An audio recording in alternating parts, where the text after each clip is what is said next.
नमस्कार दोस्तों। आज की हमारी घटना की शुरुआत होती है उत्तर प्रदेश के बरेली से। बरेली जिले में एक रायपुर नाम का गांव पड़ता है और रायपुर गांव में रहने वाला मोहन सिंह जो कि कई साल पहले सरपंच के पद पर आसीन रह चुका होता है। सरपंच के पद पर रहते हुए मोहन सिंह ने बहुत अच्छी खासी कमाई कर ली थी। धोखाधड़ी से इसने काफी पैसे इकट्ठा कर लिया था, जिसकी वजह से सरपंच मोहन सिंह के पास काफी ज्यादा पैसे इकट्ठा हो जाता है। ऊपर से इसके पास अच्छी खासी जमीन जायदाद भी होती है। लेकिन सरपंच मोहन सिंह लंगोट का ढीला होता है, नाड़े का ढीला होता है। ये गरीब लोगों को कुछ पैसे ब्याज पर दिया करता, लेकिन ब्याज न लौटाने के कारण उन गरीब लोगों की महिला और बहू बेटियों के साथ गलत काम किया करता था। इस तरीके से दिन गुजरते चले जाते हैं और मोहन सिंह के परिवार में इसका इकलौता ही बेटा होता है, जिसका नाम राजन होता है। राजन की शादी को 3 साल पहले बीत जाते हैं। तो दोस्तों, इनके जो कोई भी अपनी संतान नहीं होती है और ना ही कोई बेटा होता है, ना ही कोई बेटी। कहने का मतलब इन दोनों के पास कोई भी अपनी औलाद नहीं होती है। अब राजन और इसकी पत्नी रिया देवी ये दोनों काफी परेशान रहने लगते हैं। दोनों पति पत्नी सोचने लग जाते हैं कि किसी धार्मिक स्थल पर माथा टेकना चाहिए और इस तरीके से दोनों पति पत्नी किसी मंदिर को नहीं छोड़ते, किसी द्वारे को नहीं छोड़ते। सभी धार्मिक जगह पर अपना माथा टेक लेते हैं, लेकिन फिर भी इन दोनों के पास अपनी कोई भी संतान नहीं होती है। पति पत्नी थक हार कर बैठ जाते हैं, लेकिन मोहन सिंह इस बात को कभी मानने वाला नहीं होता है। मोहन सिंह अपने बेटे को कहने लगता है, बेटा तुम किसी अच्छे से डॉक्टर से दवाई लो, एडवाइस लो। राजन भी तैयार हो जाता है। 10 सितंबर 2025 के दिन राजन अपनी पत्नी रिया को लेकर किसी अच्छे से हॉस्पिटल में पहुंच जाता है। हॉस्पिटल में पहुंचने के बाद डॉक्टर से कहने लगता है कि हम दोनों के पास कोई भी अपनी औलाद नहीं है, हमारा चेकअप करो और हमें अच्छी सी दवाई दे दो। इस तरीके से फिर डॉक्टर लोग इन दोनों का अच्छी तरीके से चेकअप करते हैं। लेकिन जैसे ही डॉक्टर राजन का चेकअप करता है तो चौंकाने वाली बात सामने आती है। डॉक्टर कहने लगता है कि तुम्हें बचपन में तुम्हारे संवेदनशील हिस्से पर काफी गहरी चोट लग गई थी, जिसकी वजह से तुम आगे भविष्य में कभी बाप नहीं बन सकते। और इस तरह से राजन का जो पिता मोहन सिंह जानता था इस बात को, लेकिन फिर भी मोहन सिंह ने अपने बेटे की शादी रिया के साथ करवा दी थी। अब जैसे ही राजन डॉक्टर की इन सारी बातों को सुनता है तो और भी ज्यादा परेशान हो जाता है, क्योंकि राजन को पता चल चुका था कि वो कभी भविष्य में पिता नहीं बन सकता। इसके बाद जो डॉक्टर होता है, इसकी पत्नी रिया देवी का भी मेडिकल चेकअप करता है। लेकिन जैसे ही रिया का मेडिकल चेकअप किया जाता है तो फिर रिया उसमें स्वस्थ पाई जाती है। इसके बाद डॉक्टर राजन को कुछ दवाइयाँ देते हैं और फिर ये पति पत्नी दोनों दवाई लेकर अपने घर पर आ जाते हैं। जैसे ही राजन अपने घर पर पहुंचता है तो पिता मान सिंह पूछने लगते हैं कि बेटा, डॉक्टरों ने क्या कहा। राजन साफ साफ शब्दों में अपने पिता को कहने लगता है कि पिताजी, मुझे बचपन में कोई चोट लग गई थी, जिसकी वजह से मैं कभी बाप नहीं बन सकता। इस तरीके से मोहन सिंह को एक हादसा याद आ जाता है। वास्तव में ही राजन को बचपन में ही काफी गंभीर चोट लगी थी। इस तरह से मोहन सिंह जैसे ही अपने बेटे की इन बात को सुनता है तो मोहन सिंह डॉक्टरों पर गुस्सा करने लगता है।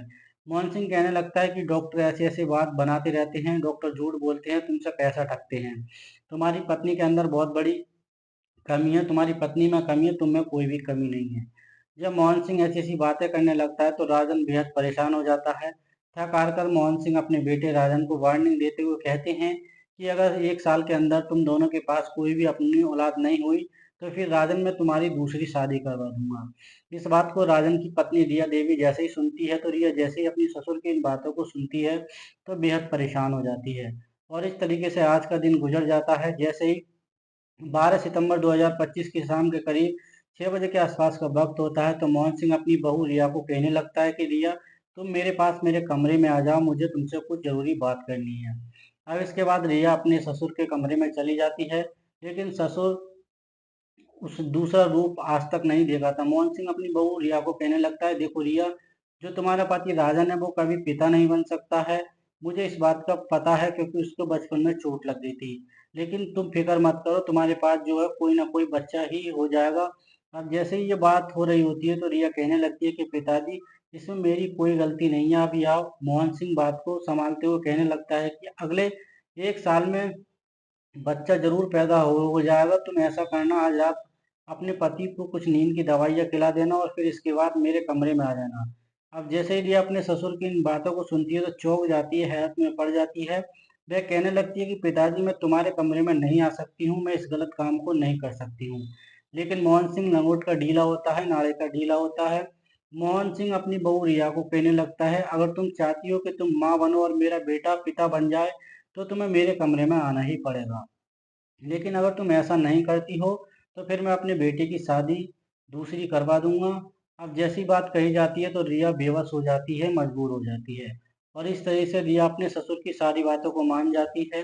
अब मोहन सिंह सोचने लगता है कि मुझे अब मेडिकल स्टोर पर जाना चाहिए, कुछ नींद की दवाइयाँ खरीदनी चाहिए ताकि वे अपने बेटे राजन को नींद की दवाइयाँ खिला सके, जिसके कारण इसका बेटा गहरी नींद में सो जाए और इसके बाद जो इसका काम को अंजाम दे। इस तरीके से मोहन सिंह अब गांव के ही मेडिकल स्टोर पर चला जाता है।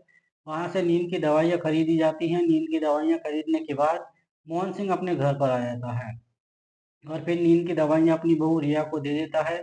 रिया को कहता है कि रिया, रात के करीब 10 बजे के आसपास ये सारी नींद की दवाइयाँ तुम अपने पति को दूध में पिलाकर देना और जैसे ही तुम्हारे पति को गहरी नींद आ जाएगी तो मेरे कमरे में आ जाना। और इस तरीके से दोनों की योजना बनकर तैयार हो जाती है।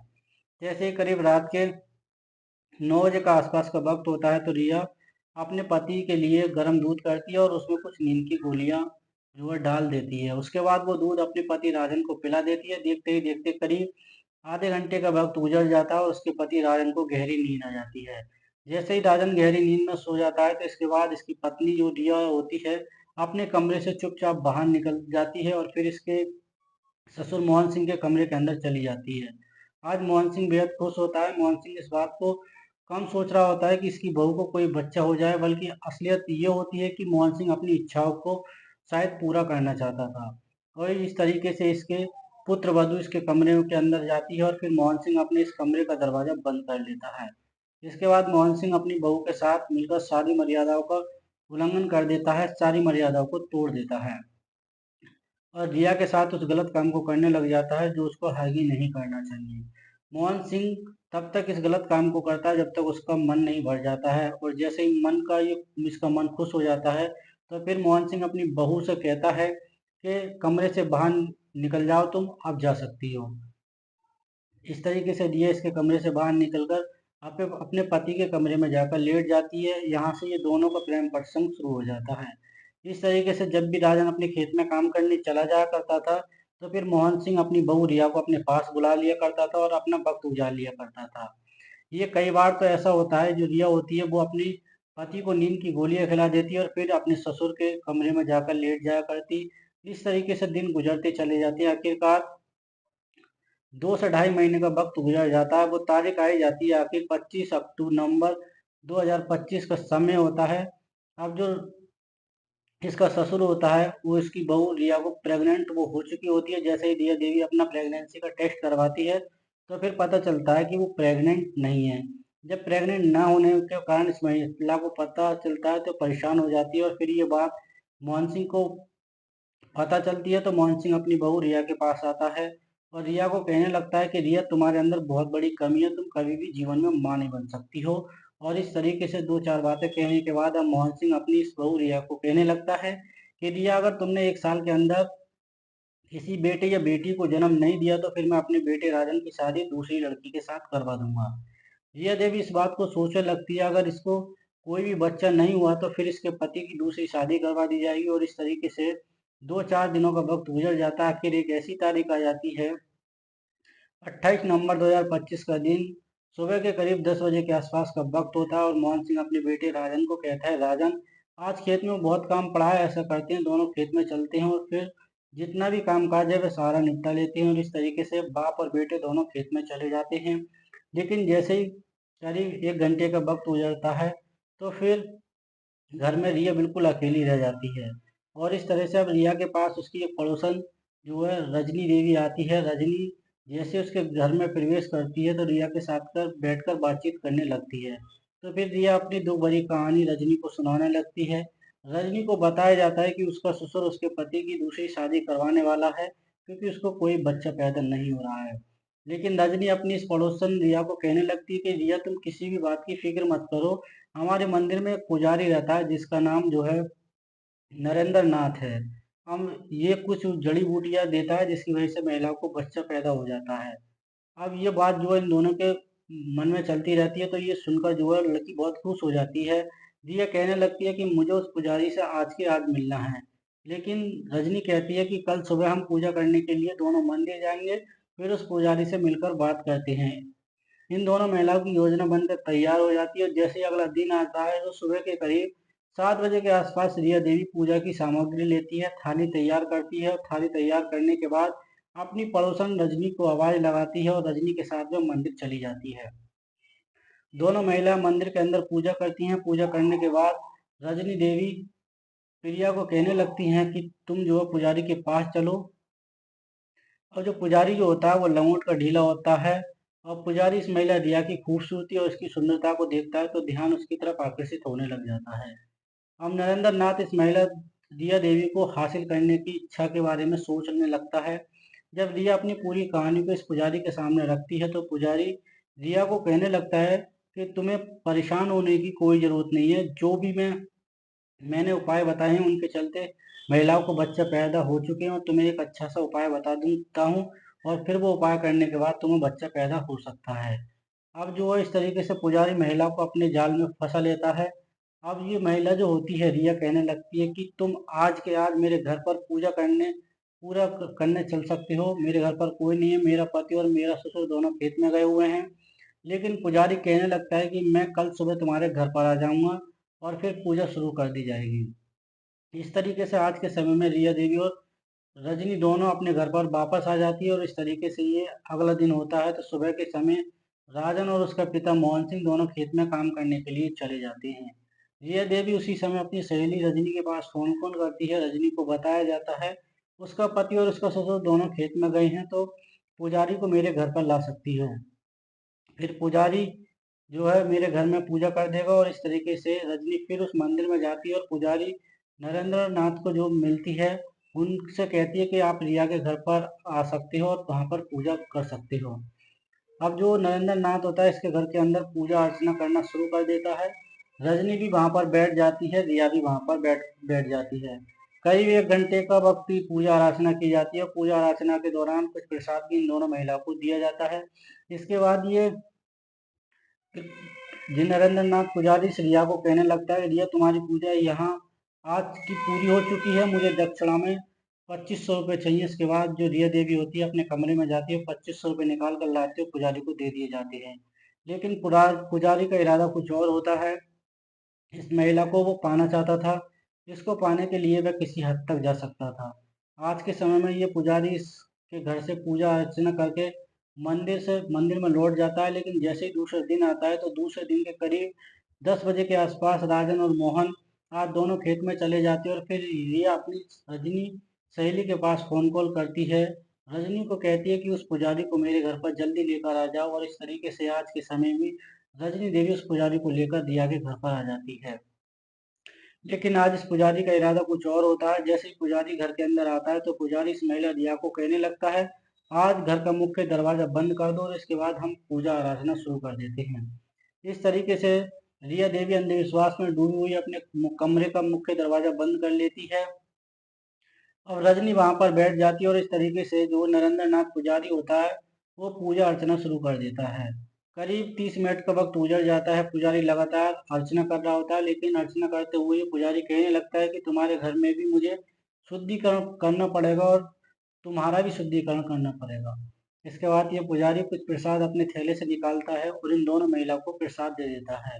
और फिर जब ये दोनों महिलाएं प्रसाद को खा लेती हैं तो कम से कम 10 मिनट का वक्त गुजर जाता है। इसके बाद ये पुजारी होता है देखता है इन दोनों महिलाओं को बेहोश हो चुकी हैं और ये उसके बाद ये पुजारी रिया देवी को अपने बाहों में उठाता है और फिर अपने कमरे के अंदर चला जाता है। कमरे के अंदर ले जाने के बाद कमरे का दरवाजा बंद कर लेता है और फिर गलत रिश्ते कायम करने लगता है। ये पुजारी तब तक गलत काम को करता है जब तक इसका मन नहीं भर जाता है। जैसे इसका मन भर जाता है, इधर आज राजन और मोहन खेत में से काम करके वापस जल्दी घर आ चुके होते हैं। दूसरी तरफ पुजारी अपने गलत काम को अंजाम दे रहा होता है। फिर देखते ही देखते मुख्य दरवाजे पर वो दस्तक शुरू हो जाती है। पुजारी नरेंद्र नाथ जैसे ही दरवाजे पर दस्तक को सुनता है तो काफी डर जाता है। वह सोचने लगता है कि आज वो पकड़ा जाएगा, शायद उसकी काफी पिटाई भी हो सकती है। लेकिन पुजारी नहीं जानता था कि आखिरकार उसके साथ होने वाला क्या है। इस तरीके से देखते ही देखते जब 5 से 10 मिनट का वक्त गुजर जाता है तो मोहन सिंह सरपंच सोचने लगता है कि उसकी बहू गलत रास्ते पर चल पड़ी। आज कोई व्यक्ति यानी गैर व्यक्ति उसके घर के अंदर है। और इस तरीके से मोहन सिंह अपने बेटे राजन को कहने लगता है कि चलो दरवाज़ा तोड़ देते हैं। फिर राजन और मोहन सिंह घर का दरवाज़ा तोड़ने में कामयाब हो जाते हैं। लेकिन जब घर के दरवाजे का दरवाज़ा बंद होता है तो फिर मोहन सिंह को विश्वास होता है, फिर यकीन में बदल जाता है। मोहन सिंह अपने इस कमरे का दरवाज़ा तोड़ देता है और दरवाज़ा तोड़कर जब वो अंदर जाता है तो उसकी आंखें फटी की फटी रह जाती हैं। मोहन सिंह कमरे के अंदर देखता है कि उसकी पुत्र वधू रिया बेहोशी की हालत में पड़ी हुई थी और पुजारी नरेंद्र नाथ इसके साथ गलत काम कर रहा होता है। दूसरी तरफ जो रजनी होती है वह भी बाहर बेहोशी की हालत में पड़ी होती है। और इस तरीके से ये जो होता है, राजन और ये दोनों जो पुजारी को पकड़ लेते हैं। पकड़ने के बाद पिटाई करना शुरू कर देते हैं। 20 मिनट तक उसकी खूब पिटाई की जाती है। वहाँ पर भीड़ इकट्ठा हो जाती है और फिर वहाँ पर लाने के बाद जो उसे बाहर लेकर आते हैं वहाँ पर जो काफ़ी ज़्यादा पड़ोसी इकट्ठे हो जाते हैं। मोहन सिंह तब तक इस पुजारी की काफ़ी पिटाई कर चुका होता है। उनके मन को तसल्ली फिर भी नहीं मिलती। इसके बाद राजन जो है नज़दीकी पुलिस स्टेशन में फ़ोन कॉल करता है। मौके पर पुलिस को बुला लेता है। पुलिस जैसे ही घटना स्थल पर देखती है तो वहाँ पर पुजारी अधमरा पड़ा हुआ था और पुजारी को गिरफ्तार कर लिया जाता है। पुजारी को पकड़कर स्टेशन के अंदर ले जाया जाता है। वहाँ पर उसकी खूब पिटाई की जाती है और जैसे ही उसकी ये कर दी जाती है तो पुजारी अपना जुर्म कबूल कर लेता है। कहता है कि जिस भी मंदिर में मैं जाता था वहाँ पर गलत काम किया करता था। उसने 20 महिलाओं के साथ ये गलत काम किया था और उसके बाद पुजारी रिया नाम की औरत को पहले ही हॉस्पिटल में एडमिट करवा चुकी होती है। दूसरा दिन होता है तो फिर रिया से पूरी बात पूछी जाती है। रिया पुलिस को चौंकाने वाली बात कहती है। रिया कहती है उसका ससुर मोहन सिंह सरपंच भी उसके साथ गलत काम करता था। और जैसे ही रिया पुलिस के सामने अपने सारे बयान देती है तो फिर पुलिस मोहन सिंह सरपंच के खिलाफ भी कानूनी कार्रवाई करती है। इसको भी मौके पर गिरफ्तार कर लिया जाता है, पुलिस स्टेशन में ले जाया जाता है। इसके खिलाफ चार्जशीट तैयार की जाती है। लेकिन इस पूरे घटनाक्रम के दौरान रिया की भी बहुत बड़ी गलती होती है। ये रिया अपने अंधविश्वास के चलते बेटा या बेटी पाने की चाह में सब कुछ भूल जाती है और फिर पुजारी नरेंद्र नाथ इसका गलत फायदा उठा लेता है। दोस्तों, इस पूरे घटनाक्रम को सुनाने का उद्देश्य मेरा किसी का दिल दुखाना नहीं था बल्कि आपको जागरूक करना था। दोस्तों, कहते हैं ना कि आज के दौर में किसी पर जो इस तरीके से आंख मीच के भरोसा नहीं करना चाहिए। हर इंसान देवता नहीं होता है। कोई इंसान इतना बड़ा राक्षस होता है जिसकी कोई कल्पना भी नहीं कर सकता। तो दोस्तों, इस घटनाक्रम के माध्यम में आपकी जो भी राय है कमेंट बॉक्स में जरूर लिखें। मिलते हैं अपने किसी नए एपिसोड में, तब तक के लिए जय हिंद, वंदे मातरम।